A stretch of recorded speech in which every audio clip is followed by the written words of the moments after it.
Bienvenidos a De Mente Abierta, un podcast para amantes del misterio y el crimen verdadero.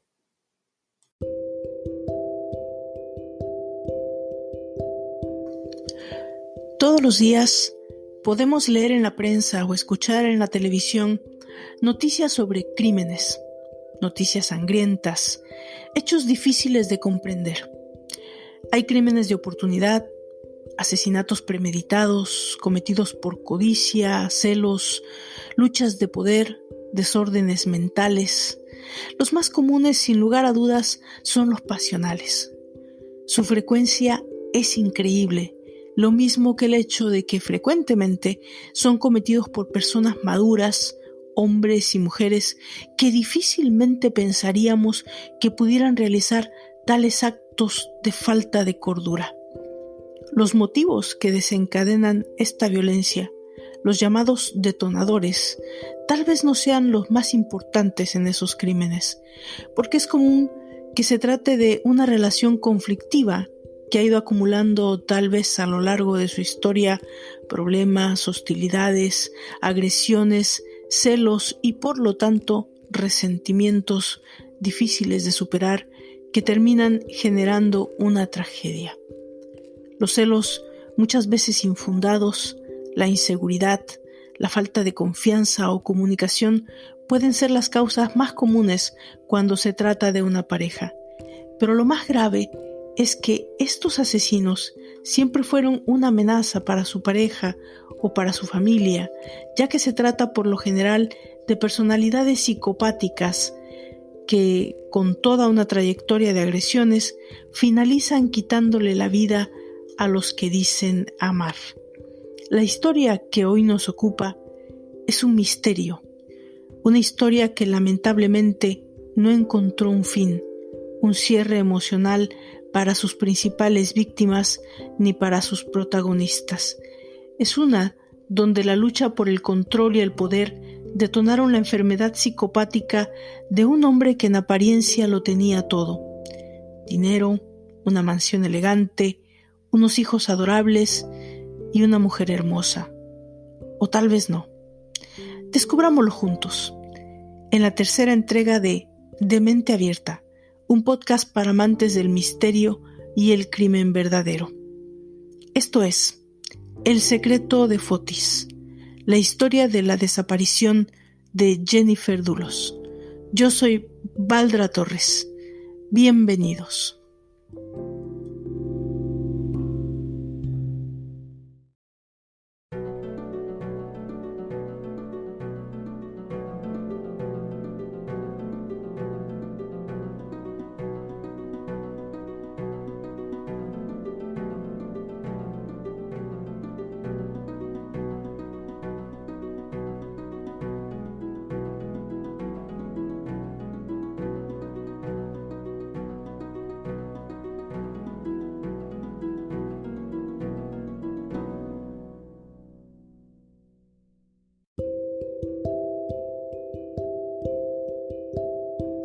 Entre la ciudad de Nueva York y Boston existe un estado que es una mezcla perfecta de experiencias.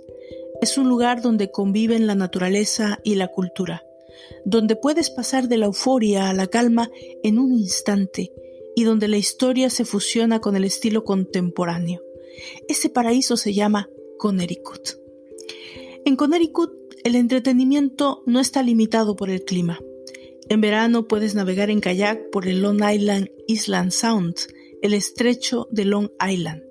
En otoño puedes disfrutar de una caminata por senderos rodeados de brillantes colores o del verano indio, como lo llaman algunos.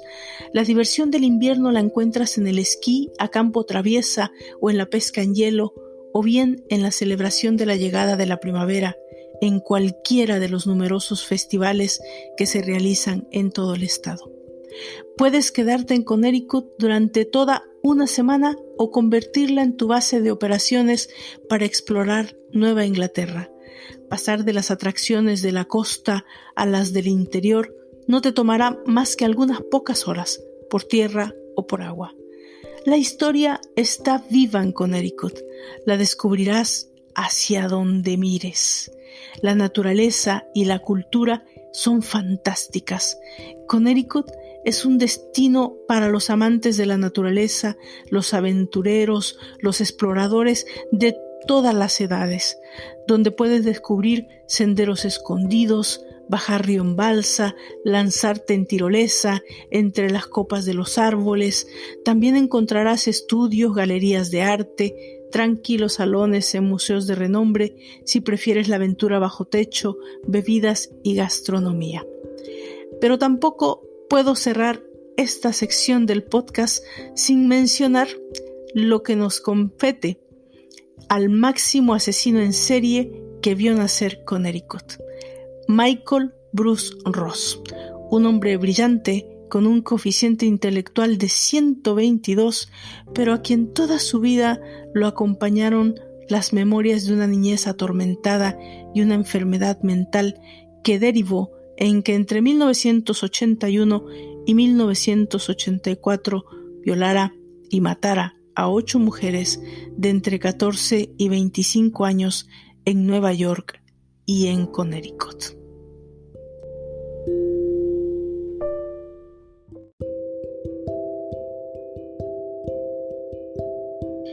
Y es en este paraíso donde se ubica la historia de Fotis y Jennifer Dulos, una que parece sacada de una serie de suspenso, intriga, traición, asesinato y suicidio. Todos los ingredientes necesarios para mantenerte al filo del asiento. New Canaan, una pequeña comunidad donde el crimen no parece ser un problema común.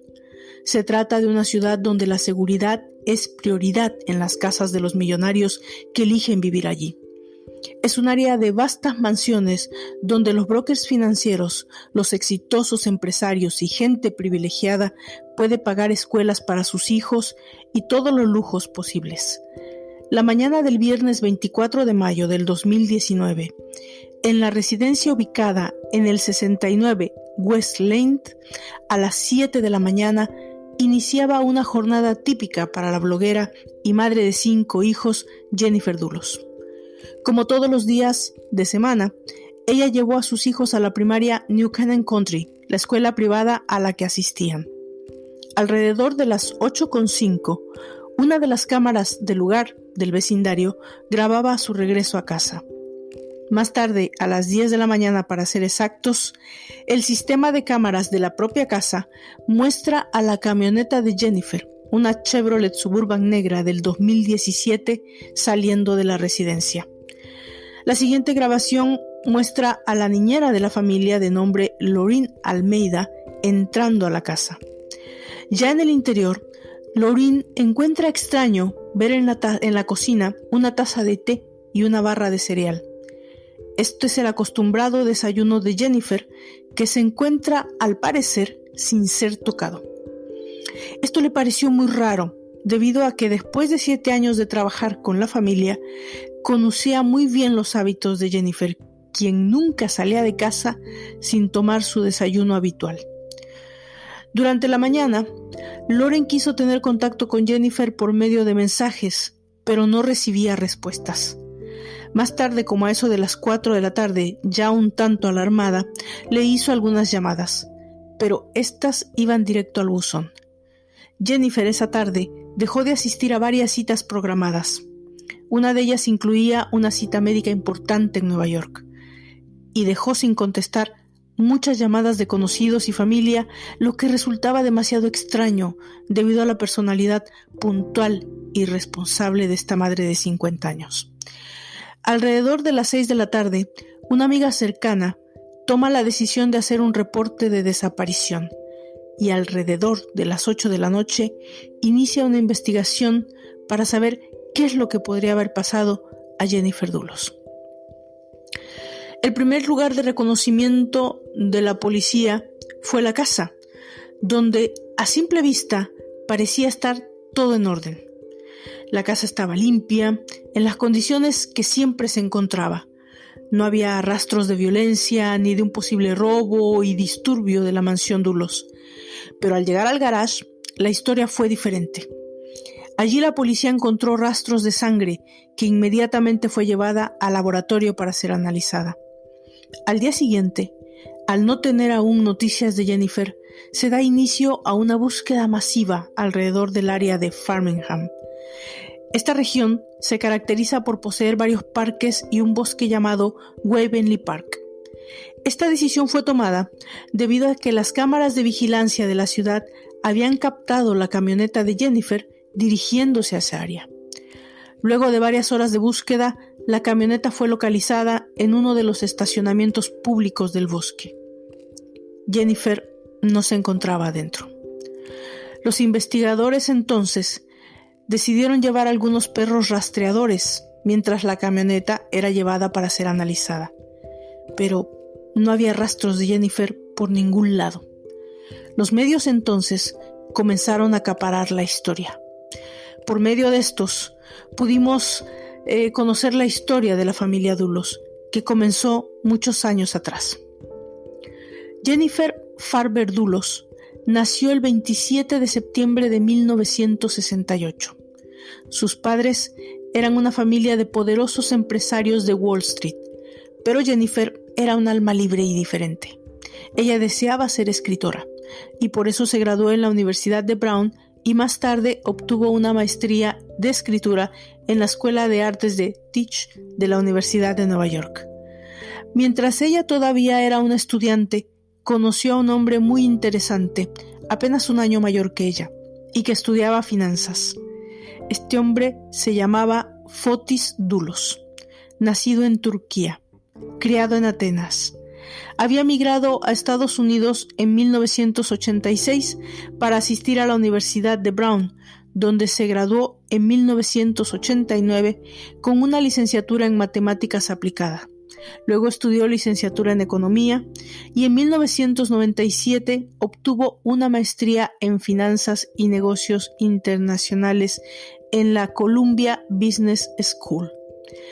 Mientras estudiaba, inició un negocio de bienes raíces que alcanzó niveles exorbitantes de éxito, debido a contratos con gente famosa y millonarios empresarios. Su empresa se llamaba Ford Group. Cabe mencionar que al momento de iniciar la relación con Jennifer, Fotis era divorciado. Después de un breve noviazgo en 2004, Fotis y Jennifer se casan y deciden mudarse para fundar una familia. Eligen la hermosa ciudad de Farmington, en Connecticut. Allí, después de 3 embarazos, de los cuales nacieron 5 hijos, 4 niños y una nena, Jennifer y Fotis forman una familia que en apariencia parecía perfecta. Ella decide dedicarse al hogar y cuidado de sus pequeños y escribir un blog donde compartía sus experiencias, desarrollaba sus talentos literarios, mientras que la compañía de Fotis crecía exitosamente.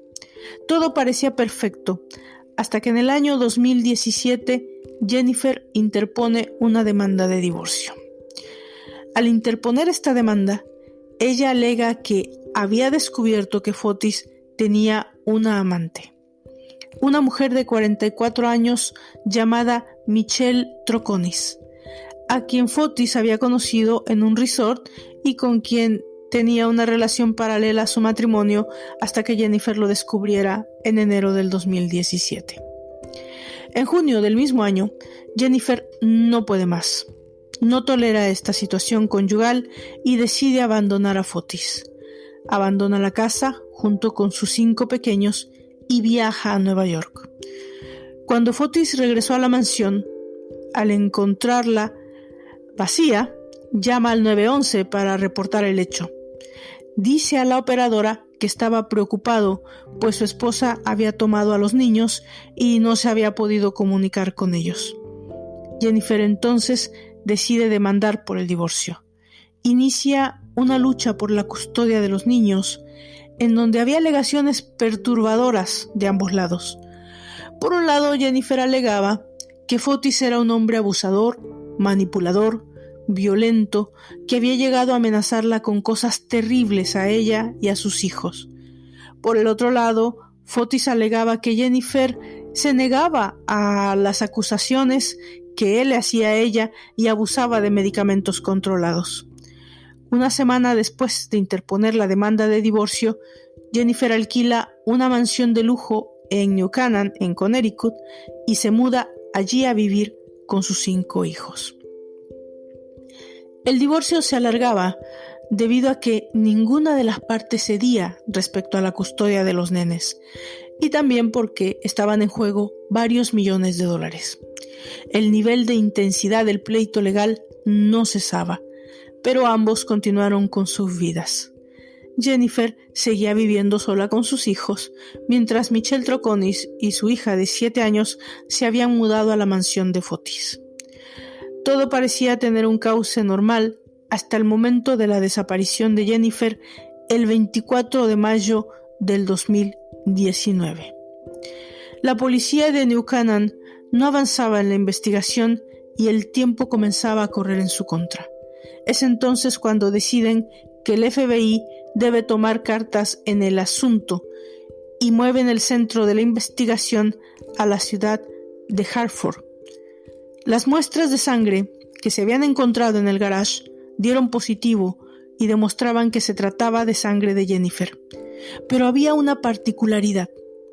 Los resultados también mostraban que la sangre estaba mezclada con químicos de limpieza, lo cual significaba que era muy probable que el área había sido limpiada.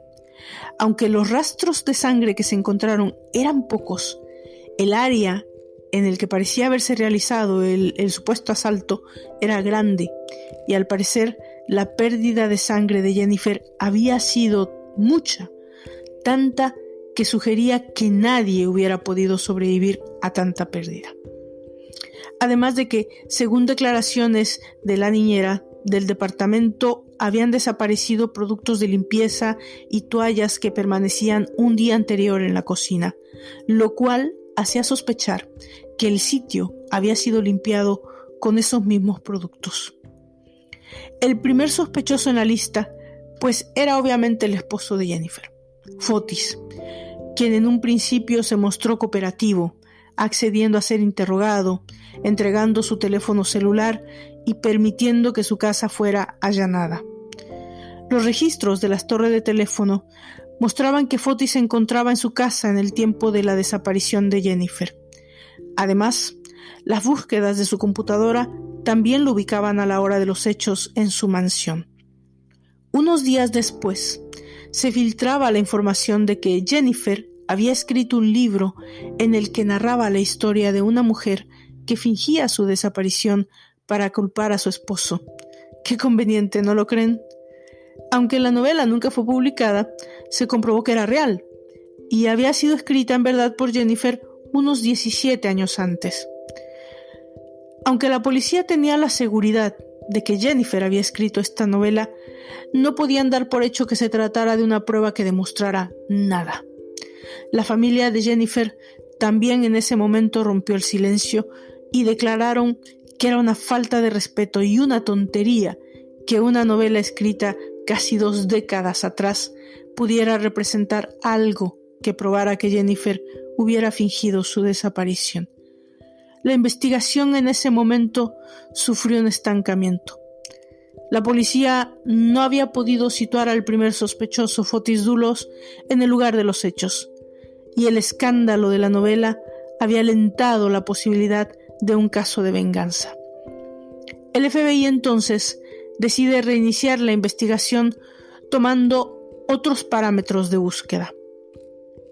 Al ampliar la revisión de las cámaras de seguridad del área cercana a la casa, se encontraron con un individuo que se acercaba a la casa de Jennifer en el tiempo mientras ella dejaba a sus hijos en la escuela. Este sospechoso viajaba en una bicicleta y usaba un suéter deportivo con capucha, lo que hacía imposible un reconocimiento facial. Pero todo apuntaba que era alguien que había llegado hasta la casa de Jennifer.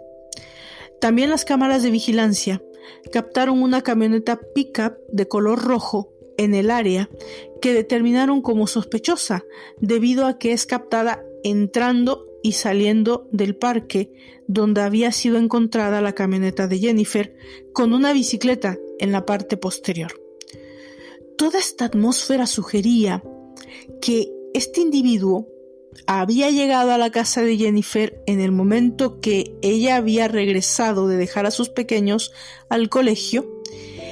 Él habría entrado por la parte trasera de la casa, había esperado que Jennifer llegara mientras Jennifer se encontraba en la cocina, la habría forzado hasta el garage donde habría sucedido el asalto. Luego, tal vez de asesinar a Jennifer, la había subido a su propia camioneta y la había trasladado hasta el Waverly Park, donde se habría deshecho del cuerpo, abandonado la camioneta y viajado de regreso en la pick-up roja que se observaba en las cámaras de vigilancia.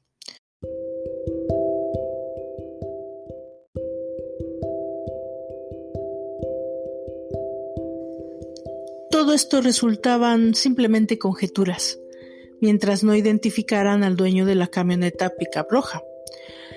Mientras tanto, el rastreo de los pins del teléfono de Fotis Dulos en la tarde del 24 de mayo contaba una historia extraña.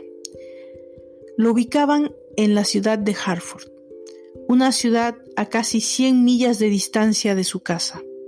Cuando la policía revisó las cámaras de seguridad de las ubicaciones del teléfono, se encontraron con una camioneta pick-up negra que se asemejaba en todas sus características a la que era propiedad de Fotis. Dentro de la camioneta, dos individuos muy parecidos físicamente a Fotis y su novia Michelle hacían varias paradas en áreas de desperdicios de basura y se deshacían de varias bolsas negras. Las paradas fueron más de 40 y aunque la policía trató de ubicarlas, había sido demasiado tarde, pues la basura ya había sido llevada a los vertederos de la ciudad. Lo único que pudieron recuperar fue una blusa ensangrentada, un corpiño y esponjas. Los exámenes realizados a estos objetos permitieron demostrar que se trataba de sangre de Jennifer Dulos. La policía entonces emite una orden de aprehensión para Fotis y Michelle. Aunque se trata de evidencia circunstancial, es posible hacer esta detención por obstrucción de investigación y manipulación de pruebas. Esto le daría a la policía al menos el tiempo suficiente para armar el rompecabezas de la desaparición de Jennifer. El 2 de junio del 2019, Fotis Dulos y Michelle Troconis son encontrados en un hotel y apresados. Ambos son presentados ante un juez y se les impuso una fianza de $500,000, de los cuales podrían pagar 10% para salir usando un brazalete de seguridad y no tendrían posibilidad de comunicación entre ellos. Michelle no tiene problema en pagar los $50,000, pero Fotis revela algo que hasta el momento nadie sabía. Se encontraba en una situación financiera delicada y no podía pagar su fianza. La prensa entonces se volcó en la investigación de la situación financiera de Fotis y se descubrió que éste tenía una demanda millonaria interpuesta por la familia de Jennifer, un dinero que al parecer los padres de ella le habían dado para su negocio de bienes raíces y él nunca había devuelto. Fotis negó que hubiera un documento donde se encontraba o se podía demostrar que los padres de Jennifer le hubieran dado ese dinero, y la demanda estaba aún en curso. Una semana después, Fotis consigue el dinero, sale en libertad, pero se encuentra con la mala noticia de que es probable que su novia Michelle haya llegado a un acuerdo y cooperar con la policía. Esto debido a que unos periodistas dan a conocer la grabación de un dron en donde se ve a Michelle en el área de la mansión con unos investigadores y sugiere que ella se encontraba ya cooperando con la policía, todo esto a cambio de una condena menor. Además de que los medios también habían filtrado que Michelle había declarado que el 24 de mayo, día de la desaparición de Jennifer, ella había regresado de dejar a su hija en la escuela y en la mansión de Fotis él no se encontraba. Quien sí se encontraba era un sujeto de nombre Ken Mohaney, que estaba allí con la computadora y el teléfono de Fotis. Ella en ese momento no le dio mucha importancia y continuó con sus actividades. Esta información sugería que todo había sido planeado para que pareciera que Fotis se encontraba en la casa en el momento de los hechos y que el sospechoso del suéter con capucha en la bicicleta y luego en la camioneta roja habría sido él mismo. En la investigación de la camioneta roja también había avances. Aunque las grabaciones eran borrosas y no había un número de placas definido, encontraron el dato de una camioneta pick-up roja de las mismas características que pertenecía a un empleado de Fotis. Este empleado fue llevado a la comisaría para ser interrogado y él declaró que Fotis Dulos le pidió prestada la camioneta y le pidió que se la dejara en el estacionamiento de la empresa después de entregársela completamente limpia. Este le había pedido que le cambiara los forros de los asientos. Al ser requisada para el laboratorio, pudieron encontrar restos de sangre en la puerta de entrada y en la parte de atrás, que al ser analizada pudo demostrarse que se trataba de sangre de Jennifer.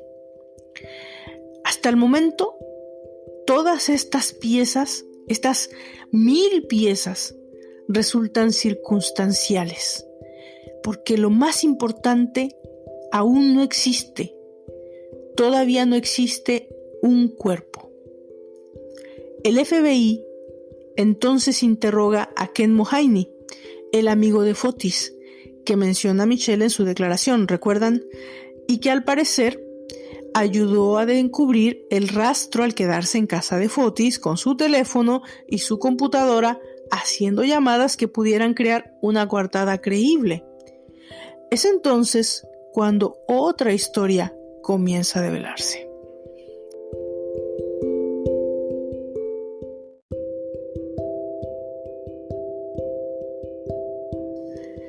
Ken Mohaney es un abogado, amigo y socio de Fotis Dulos.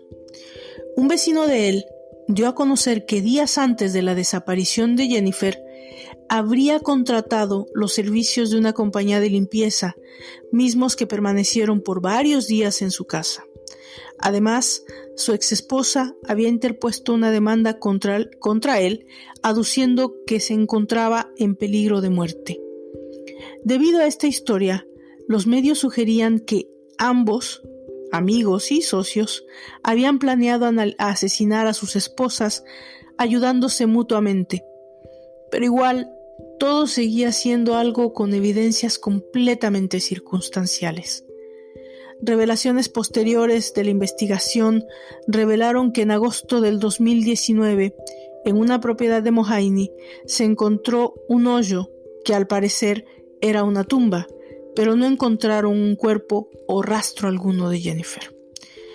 Era demasiada la presión mediática en este caso.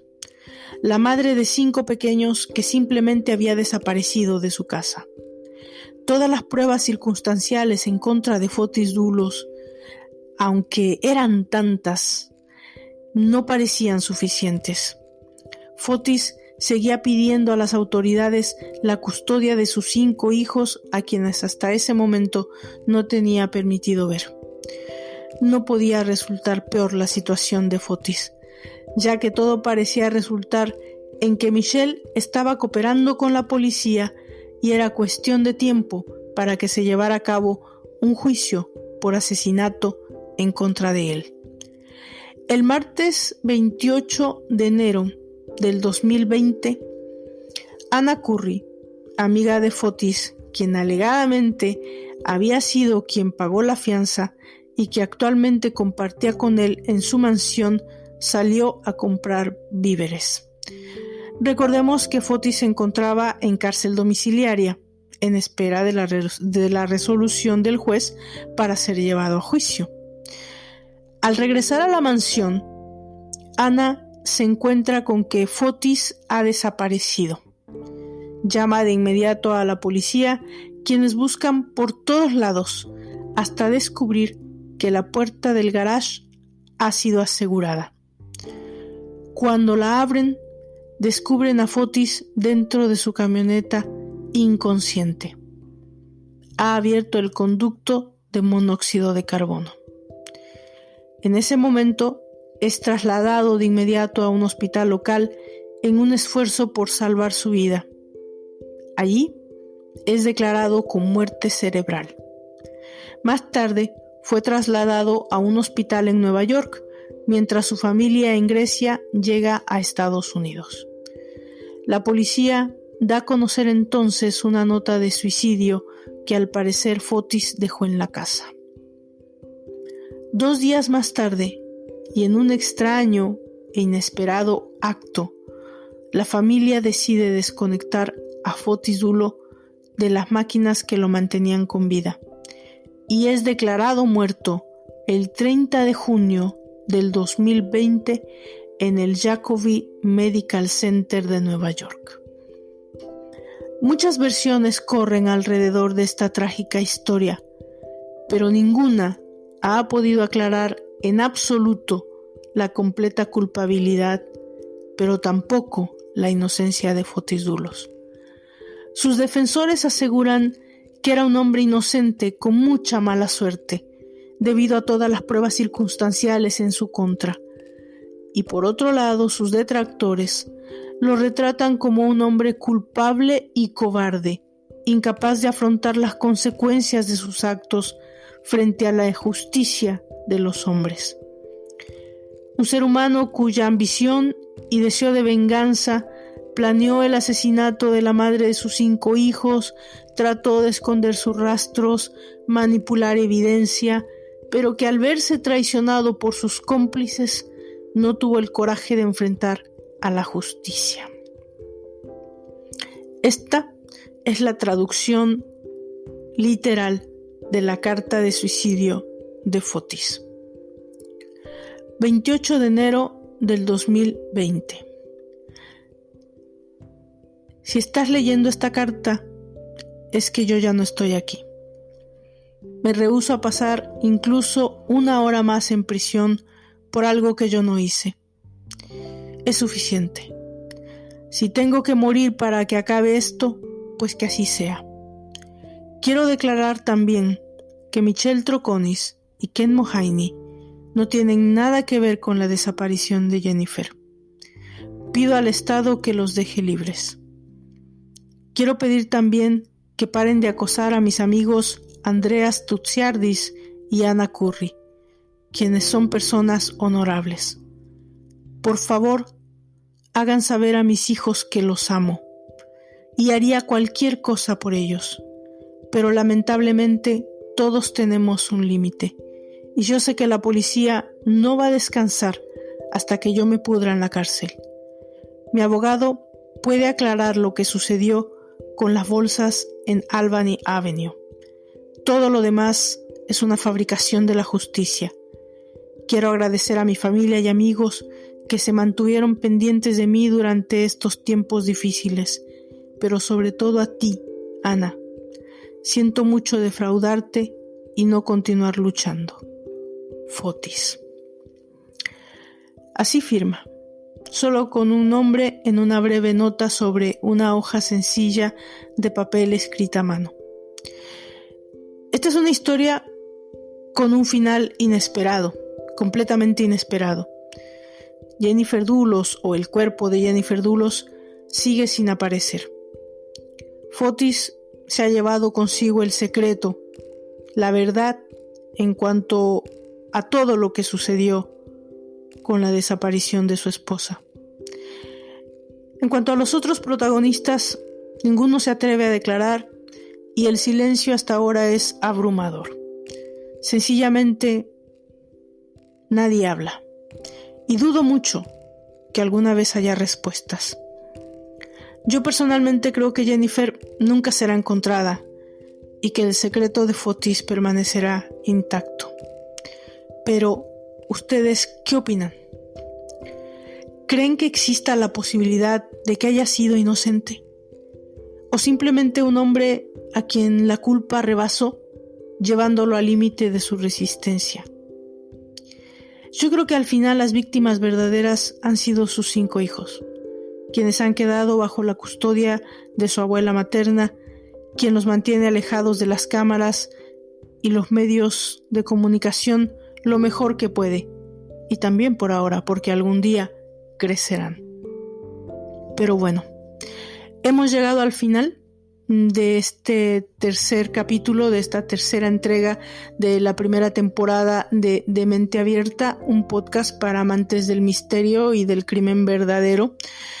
Yo los invito a que visiten los sitios, que visiten la página de Facebook, la página de Twitter, que se suscriban al canal de YouTube, que nos busquen en todas las plataformas de podcast, y si les ha gustado, por favor, compártanlo con sus amigos, compártanlo con sus contactos, con sus conocidos, y por favor, escríbame a dementeabierta.podcast@gmail.com.